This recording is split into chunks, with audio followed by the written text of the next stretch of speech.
عرب کہتے تھے کہ جو بدکاری چھپ کے کی جائے تو وہ بدکاری نہیں ہوتی، اور جو اعلانیہ کی جائے وہ بدکاری ہوتی. تو اس لیے قرآن نے کہا ما ظہر منہا وما بطن، جو چھپ کے کیا جائے یا ظاہر کیا جائے، جو گناہ ہے وہ گناہ ہی ہوتا ہے. چھپ کر کرنے سے گناہ نیکی میں تبدیل نہیں ہو جاتا. اللہ کے محبوب علیہ الصلوۃ والسلام نے فرمایا تم چور کے بارے میں، بدکاری کرنے والے کے بارے میں اور شراب پینے کے بارے میں کیا کہتے ہو؟ تو سب نے کہا اللہ و رسول عالم. فرمایا یہ سب فواحش ہیں اور ان سب پر سزا ہے. تو گویا اللہ کے محبوب کے فرمان کے ذریعے سے فواحش کے اندر یہ تین چیزیں شامل ہیں، چوری ہے، زنا ہے اور شراب پینا ہے. بلکہ فرمایا کسی سے مانگنا اور ہاتھ پھیلانا یہ بھی بے حیائی ہے.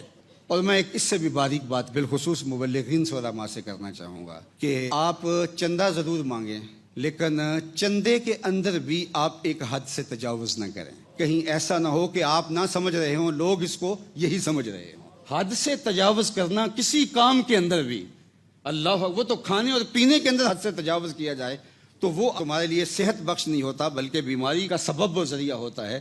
تو اس لیے آپ دینی کاموں کے اندر بھی آپ کو ضرورت پڑتی ہے، لیکن اس میں بھی آپ ایک دائرہ ہے، اس دائرے سے کبھی باہر نہ جانے پائیں. حضور نے ہر کام خوبصورتی کے ساتھ کیا ہے.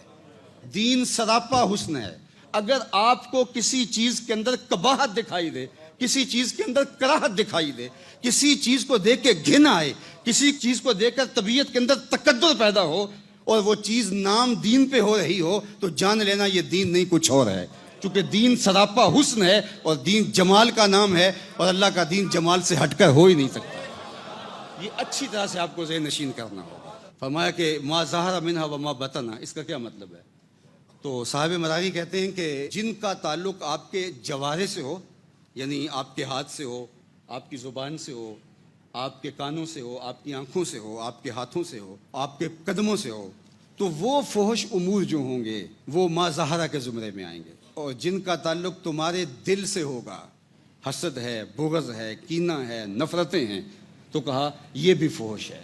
یہ ظاہری فحاشی ماحول میں تقدر پیدا کرے گی اور وہ باطن کی فحاشی تمہارے دل کو اجاڑ دے گی. اس لیے تمہارا کوئی عمل، تمہارا کوئی رویہ فحش کے زمرے میں نہیں آنا چاہیے. اور اللہ کے محبوب صلی اللہ علیہ وآلہ وسلم نے خاص طور پہ اس زبان کی حفاظت کرنے کی تلقین کی، کیونکہ زبان فحش اور تفحش کا بہت بڑا ذریعہ ہے. زبان سے گالی گلوچ، زبان سے سب و شتم، زبان سے غیبت، زبان سے کسی کی عزت اچھالنی، آراز پہ حملہ کرنا، جھوٹ بولنا اور تکبر سے بھرے ہوئے جملے نکالنا، یہ سارے اعمال انسان کی زبان سے ظہور پذیر ہوتے ہیں. اس لیے زبان کی حفاظت پورے بدن کی حفاظت ہے. اور اسی طرح وہ چیز جو زبان بولتی ہے، وہ چاہے جھوٹ ہے، چاہے وہ متکبرانہ جملہ ہے، چاہے وہ گالی گلوچ ہے، چاہے وہ سب و شتم ہے، چاہے وہ کسی کی برائی کرنا ہے، کوئی اور ایسا جملہ ہے جو کسی کے لیے ضرر کا، تکلیف کا سبب ہو، وہ زبان پہ نہیں آیا لیکن دل میں وہ گھومتا رہتا ہے. تو زبان پہ آیا تو ماحول کو تقدر دے گا، لیکن اگر دل میں رہا اور وہ غصے کی شکل کے اندر، دل کے اندر پیچ و خم کی صورت کے اندر وہ بدکاری موجود رہی، تو پھر وہ باطن کو اجاڑ دے گا. تو اس حوالے سے اللہ کے محبوب صلی اللہ علیہ وآلہ وسلم نے مومن کی تعریف بیان فرمائی ہے کہ جو مومن ہوتا ہے وہ تان و تشنی کرنے والا نہیں ہوتا، لان تان کرنے والا نہیں ہوتا، اور وہ فحش بکنے والا نہیں ہوتا، اور وہ بیہودہ گو نہیں ہوتا. کیونکہ جو زبان کے جراحات ہیں وہ دل کے اوپر اثر انداز ہوتے ہیں، دلوں کو زخمی کرتے ہیں. جو نیزے کے لگائے ہوئے زخم ہیں وہ پھر بھی مندمل ہوتے ہیں، زبان کے لگائے ہوئے زخم کبھی مندمل نہیں ہوتے.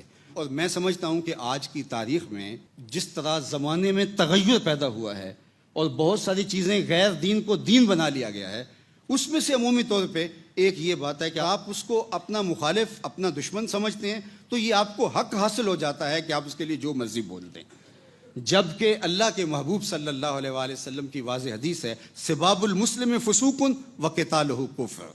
اللہ اکبر. مومن کا زبان سے گالی دینا فسوق ہے اور کسی کا قتل کرنا کفر ہے. اور اگر آج ہم دیکھیں تو یہ فسوق اور قتال پہ دنیا چل رہی ہے.